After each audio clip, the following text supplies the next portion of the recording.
Hello दोस्तों, कैसे हैं आप सब लोग। उम्मीद करता हूं काफी अच्छे होंगे। तो दोस्तों, बजाज ऑटो ने अपने बायबैक का अनाउंसमेंट कर दिया है और ये जो बायबैक है ये तीसरा बायबैक होने वाला है। टोटल इससे पहले 2 बायबैक हो चुके हैं। एक बायबैक पिछले साल हुआ था, मतलब पिछले साल जुलाई 2022 के अंदर, और एक बायबैक सन 2000 के अंदर हुआ था और अभी ये तीसरा इसका बायबैक है।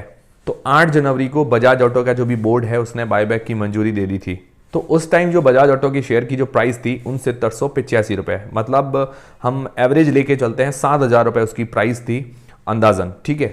और ये कितने में शेयर खरीदेंगे वापस, तो ये शेयर खरीदेंगे 10,000 रुपए के अंदर, मतलब 7000 रुपए का शेयर है और बायबैक के टाइम ये 10,000 रुपए के अंदर शेयर होल्डर से वापस खरीदेंगे, मतलब 30% का प्रॉफिट मिलेगा शेयर होल्डर्स को। तो अब लोगों के मन में ये सवाल आ रहा होगा कि क्या अगर हम ये 7,000 रुपए का शेयर लेते हैं, कोई 1 लेगा, कोई 2 लेगा, कोई 10, कोई 100 लेगा, तो क्या सारे के सारे जो शेयर हैं 7,000 रुपए के भाव से लेते हैं तो वापस सारे के सारे हमारे शेयर जो है 10,000 के भाव से वापस खरीद लेगी? तो ऐसा नहीं होगा, सारे के सारे शेयर्स नहीं खरीदेगी। इसके बारे में मैं आगे आपको पूरी जानकारी देता हूं और उसके अलावा बजाज ऑटो का जो पूरा बायबैक है उसके बारे में भी हम जानकारी लेंगे और बजाज ऑटो शेयर कैसा है फाइनेंशियली, फंडामेंटली, वो सारी जानकारी भी हम लेंगे इस वीडियो के अंदर। तो सारी चीजें क्लियर हो जाएगी, वीडियो के अंत तक बने रहिएगा। वीडियो शुरू करने से पहले दोस्तों, टेलीग्राम, इंस्टाग्राम और फ्री में डीमैट अकाउंट सबकी लिंक आपको डिस्क्रिप्शन के अंदर मिल जाएगी। तो देखिए, बजाज ऑटो ने 8 जनवरी के आसपास बायबैक का अनाउंसमेंट किया, जब उस शेयर की प्राइस चल रही थी 6985 रुपए। हम मान के चलते हैं 7,000 रुपए के आसपास प्राइस चल रही थी। अब ये टोटल मार्केट से 40 लाख शेयर्स वापस खरीदेगी, 40 लाख, 40 लाख शेयर्स वापस खरीदेगी मार्केट से, शेयर होल्डर से।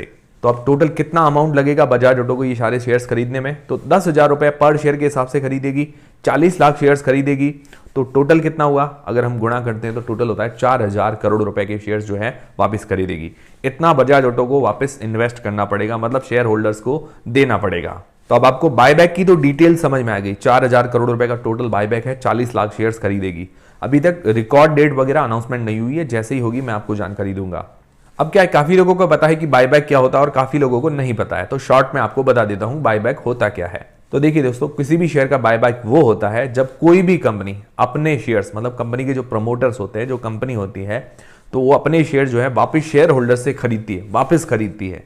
शेयर होल्डर को ऑफर देती है, भाई हम आपको ज्यादा पैसे दे रहे हैं, हम वापस खरीदना है, तो वो वापस खरीदी, उसको बायबैक बोलते हैं। किसी भी शेयर का बायबैक उसी को ही बोलते हैं कि भाई कंपनी वापस उस शेयर को खरीद रही है। अब जनरली कंपनी क्या करती है, जो उसका मार्केट प्राइस चल रहा होता है, जैसे बजाज ऑटो के शेयर का प्राइस चल रहा था 7,000 रुपए, तो कंपनी ने क्या ऑफर किया, हम 10,000 रुपए के अंदर शेयर्स खरीदेंगे, वरना हर कोई तो बायबैक में थोड़ी अप्लाई करेगा, भाई कम में थोड़ी खरीदेंगे, ज्यादा खरीदेंगे, ज्यादा ऑफर देंगे, तभी लोग क्या है कि अट्रैक्ट होंगे। तो बायबैक ज्यादा पैसे देकर खरीदती है। अब इससे कंपनी को क्या फायदा होता है कि भाई वो ज्यादा पैसे क्यों दे रही है, जब शेयर का प्राइस तो 7,000 रुपए चल रहा है, वो 10,000 क्यों दे रही है? तो इससे कंपनी को ही ज्यादा फायदा होता है, मतलब ये लॉन्ग टर्म का विजन होता है कंपनी के लिए। कंपनी को ये फायदा होता है कि शेयर प्राइस के अंदर बूस्ट मिलता है, शेयर प्राइस उसका थोड़ा बढ़ता है।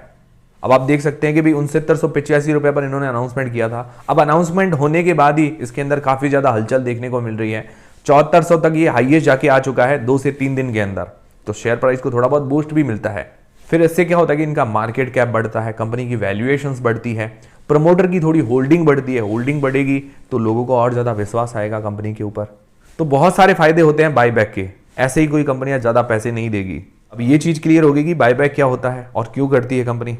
अब एक और सवाल, ये शेयर हमें कब तक खरीदने हैं? तो देखिए, इसकी एक रिकॉर्ड डेट होती है।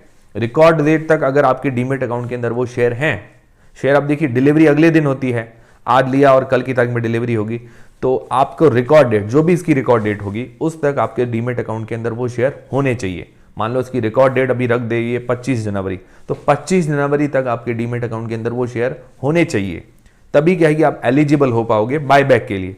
अब देखिए, बायबैक में हर कोई पार्टिसिपेट नहीं कर पाएगा, जो लोग अप्लाई करेंगे, भाई बायबैक आता है उसके अंदर हमारे शेयर अप्लाई करने पड़ते हैं, अप्लाई करते हैं तब उसमें से वो सेलेक्ट करते हैं भाई बायबैक के अंदर कि इसके इतने शेयर लेने, इसके इतने शेयर लेने, ऐसा होता है। अब उसके अंदर भी रिकॉर्ड डेट होती है, अगर रिकॉर्ड डेट तक आपके डीमेट अकाउंट के अंदर शेयर है तो आप एलिजिबल हो पाएंगे, वरना आप एलिजिबल नहीं है बजाज ऑटो के बायबैक के अंदर। ये चीज आप ध्यान में रखिएगा। अभी तक वैसे रिकॉर्ड डेट अनाउंस नहीं हुई है, जल्दी ही इसकी अनाउंसमेंट हो जाएगी, ऐसी कोई टेंशन वाली बात नहीं है। अब दूसरा सबसे मेन सवाल ये आता है कि क्या बायबैक के अंदर हमारे सारे शेयर खरीदेगी कंपनी? मतलब 7,000 रुपए इन्वेस्ट कर लो, तब ऐसा होगा अगर सारे शेयर खरीद लेगी तो मान लो लोग 7 लाख रुपए इन्वेस्ट कर लें और 1-1.5 महीने में हमारे 10 लाख हो जाएंगे, तो ये मतलब बहुत ही बढ़िया रिटर्न हो गया। तो ऐसा नहीं होगा। अब जनरली इसके अंदर क्या होता है कि एक्सेप्टेंस रेशियो होता है, मतलब भाई हमने 100 शेयर खरीद लिए। अब इसके अंदर एक्सेप्टेंस रेशियो कैसे होता है कि भाई 5 से लेकर 30% के बीच में मान लेते हैं कि भाई इतना एक्सेप्टेंस रेशियो होता है। कभी कभार उससे ज़्यादा भी होता है, अगर लोग अप्लाई नहीं करते हैं तो क्या कर सकते हैं, ज़्यादा भी हो सकता है। तो जनरली ये मान के चलते हैं कि भाई 5 से लेकर 30% के बीच में होता है। आपने मान लो 100 शेयर खरीद लिए बजाज ऑटो के, मतलब 100 शेयर कितने होते हैं, 7,000 का शेयर है। 100 शेयर अगर आपने खरीदे हैं तो करीबन 7 लाख रुपए का आपने इन्वेस्टमेंट किया है। ये मैं सिर्फ आपको अंदाजा बता रहा हूँ। आप 10 शेयर भी खरीद सकते हैं, 5 भी खरीद सकते हैं, 1 भी खरीद सकते हैं। तो मैं सिर्फ आपको अंदाजा बता रहा हूँ, कैलकुलेशन बता रहा हूँ। अब मान लो बजाज ऑटो ने बाईबैक का एक्सेप्टेंस रेशियो रखा है 5% का। 5% का अगर होता है तो क्या हुआ, हमने 100 शेयर खरीदे हैं, हमने 100 शेयर बाईबैक के लिए अप्लाई कर दिया, बाईबैक के लिए हमने अप्लाई कर दिया। अब 5% एक्सेप्टेंस रेशियो है तो हमारे 5 शेयर जो है बाईबैक के लिए वो सेलेक्ट हो जाएंगे। बाकी 95 शेयर वापस डीमेट अकाउंट के अंदर आ जाएंगे।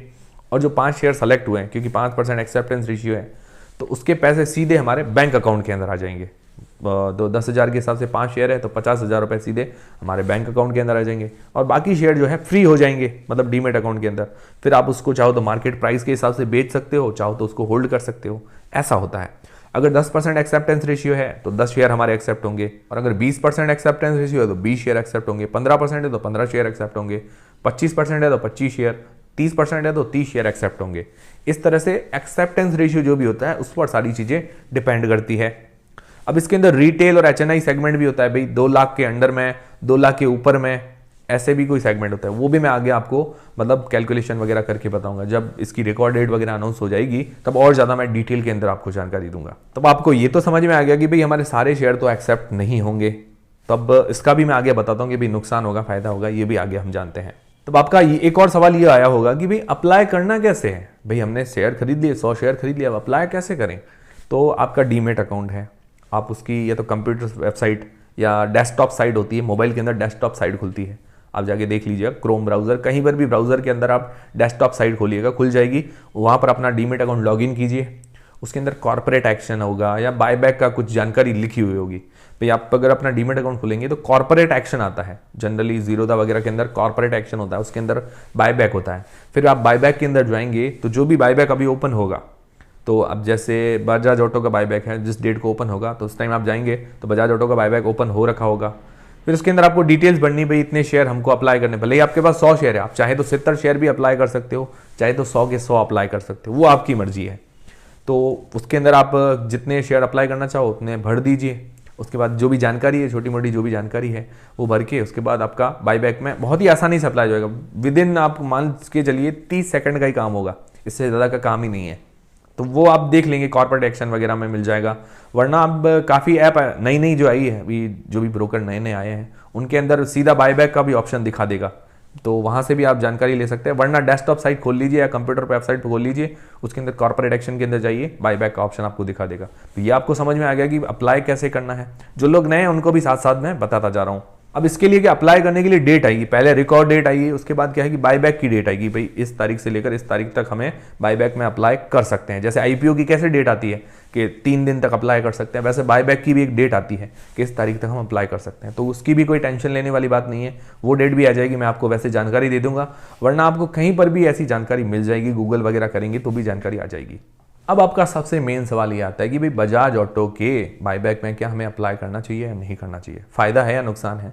तो मैं आपको पॉजिटिव्स नेगेटिव्स बता देता हूं, उस बेसिस पर आप अपना डिसीजन बना लीजिए। बाकी देखिए दोस्तों, मेरे अनुसार या किसी और के अनुसार डिसीजन मत बनाइए। जो भी डिसीजन बनाए आप अपनी रिस्क और अपना एनालिसिस लगा के बनाए। मैं सिर्फ आपको जानकारी दे रहा हूँ, इन्फॉर्मेशन।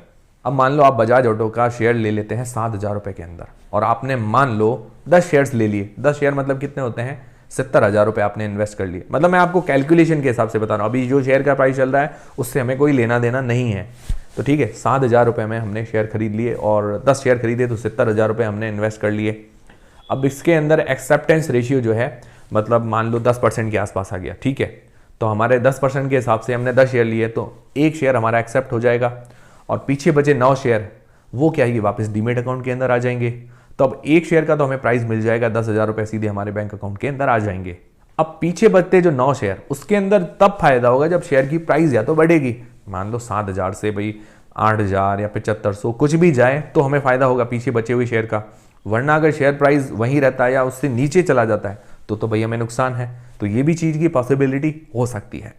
वैसे देखा जाए पिछली बार बजाज ऑटो का शेयर अगर एक साल में बहुत बढ़िया रिटर्न दिए हैं, 3500 से 7000 के ऊपर गया है, तो वैसे नुकसानदायक तो बात लग नहीं रही है। बाकी आगे देखिए होता क्या है। जनरली संभावना है कि बजाज ऑटो के शेयर का प्राइस थोड़ा सा बढ़ना चाहिए, मतलब 10-15% बढ़ना चाहिए। अब जनरली इसके अंदर बायबैक्स वगैरह जो आते हैं उसके अंदर क्या होता है, जनरली एक शेयर जो है वो अगर हम अप्लाई करते हैं, एक शेयर खरीदा, एक शेयर अप्लाई कर दिया, तो क्या है कि हमारा जनरली वो एक्सेप्ट हो जाता है। मतलब ऐसा जरूरी नहीं कि भाई हो, पर मैं आपको बता रहा हूँ जनरली ऐसा हुआ है। पिछले अगर सालों का देखें तो उस हिसाब से ऐसा हुआ है कि भाई एक शेयर हम खरीदते हैं, एक शेयर अप्लाई करते हैं एक डीमेट अकाउंट से, तो वो क्या है कि जनरली अप्लाई हो जाता है और सेलेक्ट भी हो जाता है। तो अब अगर आपको चांसेस बढ़ाने तो आप क्या कीजिए, घर के अलग अलग फैमिली मेंबर से एक एक शेयर बाय कर लीजिए। बाय कर लिया, उसके बाद एक एक शेयर बायबैक के लिए अप्लाई कर लीजिए। तो मान लो आपने घर के 10 फैमिली मेंबर है, 10 शेयर अप्लाई कर दिए, तो आपको जनरली मतलब अगर हो जाए भाई 10 में से 7 ही एक्सेप्ट हुए तो हमारे तो फायदा ही है। 7 21 मतलब 21,000 रुपये जैसा फायदा हो सकता है, मतलब ऐसा बता रहा हूँ। और जरूरी नहीं है कि भाई एक शेयर एक्सेप्ट ही हो, ऐसा जरूरी फिक्स नहीं है। वो तो आने वाले टाइम में अनाउंसमेंट होगी, भाई कंपनी क्या अनाउंस करती है उस बेसिस पर सारी चीजें पता चलेगी। पर इसके अंदर जनरली फायदा है। अगर डीमेट अकाउंट नहीं है घर के फैमिली मेंबर्स के, तो फ्री में डीमेट अकाउंट खुलवाने की भी लिंक आपको डिस्क्रिप्शन के अंदर मिल जाएगी। और टेलीग्राम व्हाट्सएप चैनल को भी जरूर ज्वाइन कीजिए, ताकि कोई ऐसी डेट्स वगैरह अनाउंस होती है तो मैं आपको जानकारी दे दूंगा। अब दूसरी चीज ये कंफ्यूजन है कि भाई बजाज ऑटो का शेयर बढ़ेगा या नहीं बढ़ेगा, तो उसके फाइनेंशियल्स और फंडामेंटल्स भी देख लेते हैं। तो सबसे पहले बजाज ऑटो का पी देखते तो प्राइस टू अर्निंग्स रेशियो करीबन 30 का निकल कर आता है, और इंडस्ट्री का जो पी है करीबन 169 का निकल कर आता है। तो अपने को जो इंडस्ट्री के शेयर हैं उनसे अभी काफी सस्ता ये शेयर चल रहा है। दूसरी बात इसकी ROC, return on capital employed 26% का है, रिटर्न ऑन इक्विटी 20% के आसपास की है, बहुत ही बढ़िया है, 15% से ऊपर की है। फिर दोस्तों बजाज ऑटो फाइनेंशियली काफी स्ट्रांग है, रेवेन्यू और प्रॉफिट के अंदर साल दर साल बढ़िया ग्रोथ देखने को मिल रही है। FY24 के रिजल्ट्स भी काफी अच्छे हैं। और उसके अलावा प्रमोटर की होल्डिंग की बात करें तो 55% जैसी प्रमोटर की होल्डिंग है। और उसके अलावा FIIs DIIs की भी अच्छी होल्डिंग है इसके अंदर। और बात करें कंपनी फाइनेंशियली काफी स्ट्रांग है, कैश रिच कंपनी है, मतलब पूरी डेट फ्री है, कोई भी डेट नहीं है, और कैश रिच कंपनी, इसके पास रिजर्व भी है, तो ये सबसे बड़ा बेनिफिट है। तो कंपनी फाइनेंशियली और फंडामेंटली काफी स्ट्रांग नजर आ रही है। दूसरी चीज बात करें बजाज 2 व्हीलर और 3 व्हीलर के अंदर, और 2 व्हीलर और 3 व्हीलर के अंदर इंडिया के अंदर सबसे बड़ी कंपनी है सेलिंग के मामले में। और वर्ल्ड के अंदर अगर बात करें तो 3 व्हीलर के अंदर तो सबसे नंबर 1 कंपनी आती है पूरे वर्ल्ड के अंदर। 3 व्हीलर जो भी रिक्शा वगैरह होती है उसके अंदर नंबर 1 कंपनी है। और 4th लार्जेस्ट है, जो 2 व्हीलर मोटरसाइकिल्स होती है वो मैन्युफैक्चर करने में 4th लार्जेस्ट कंपनी है पूरे वर्ल्ड की। तो मतलब इंडिया और पूरे वर्ल्ड के अंदर लीडिंग कंपनी है, तो ये भी बेनिफिट है।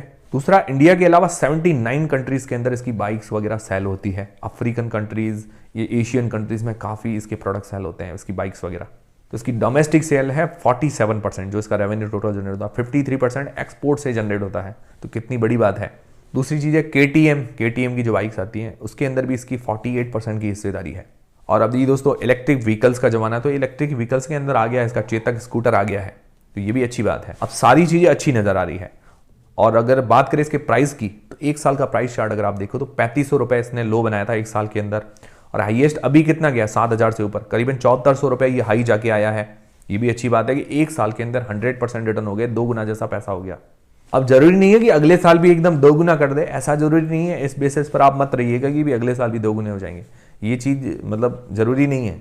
पर ये है कि भाई हम ट्रैक रिकॉर्ड पूरा दिखना है। और अगर इसका आप मैक्सिमम चार्ट देखो तो मैक्सिमम इसने बहुत ही बढ़िया रिटर्न बना के दिए, सदाबहार रिटर्न है। आप इसका चार्ट देख सकते हैं, चार्ट पैटर्न में भी कोई कमी नजर नहीं आ रही है। फिर इसने जो पिछला बायबैक अनाउंसमेंट किया था जुलाई 2022 के अंदर, करीब 2500 करोड़, मतलब 2499 करोड़ रुपए का इसने बायबैक, मतलब इतने पैसे लगाए थे बायबैक के अंदर। और इसके अंदर करीबन 64 लाख शेयर्स जो है मार्केट से वापस खरीदे थे 4600 रुपए के भाव में, 4600 रुपए के भाव में खरीदे थे पिछले साल बायबैक के अंदर, जस्ट पिछले साल। उसके बाद भी आप देख लीजिए ग्रोथ अच्छी है इस कंपनी की। तो अगर आपका लॉन्ग टर्म में टारगेट है तो शेयर के अंदर कोई ज्यादा दिक्कत आने वाली नहीं है। अगर आपका टारगेट शॉर्ट टर्म के लिए है, भाई बायबैक में हमारे ज्यादा शेयर मतलब एक्सेप्ट हुए या नहीं हुए, उसका कंफ्यूजन है, तो आप सारी चीजें देख लीजिएगा, उस हिसाब से आप अपना डिसीजन बनाइएगा। ओवरऑल ये शेयर अच्छा नजर आ रहा है। और सबसे बढ़िया चीज है कि एक शेयर खरीद लो अलग अलग डीमेट अकाउंट से, फिर आप बायबैक में अप्लाई करो, तो ये भी ज्यादा बढ़िया है। इसके अंदर एक्सेप्ट होने के चांसेस थोड़े से ज्यादा रहेंगे। तो ये थे सारे आज के अपडेट्स, मतलब बजाज ऑटो के बायबैक को लेकर। समझ में आया होगा, उम्मीद करता हूं सारी चीजें क्लियर हुई होगी। मैंने एक एक चीज आपको बहुत ही आसानी से समझाई है। अगर क्लियर हुई है तो एक वीडियो को लाइक जरूर करें, इससे हमें काफ़ी मोटिवेशन मिलता है ऐसे वीडियोस बनाने का। और चैनल को सब्सक्राइब कर लें और भी ऐसे जानकारी रिलेटेड वीडियोस हमारे चैनल पर आपको मिलते रहेंगे। मिलते हैं दोस्तों अगले वीडियो के अंदर।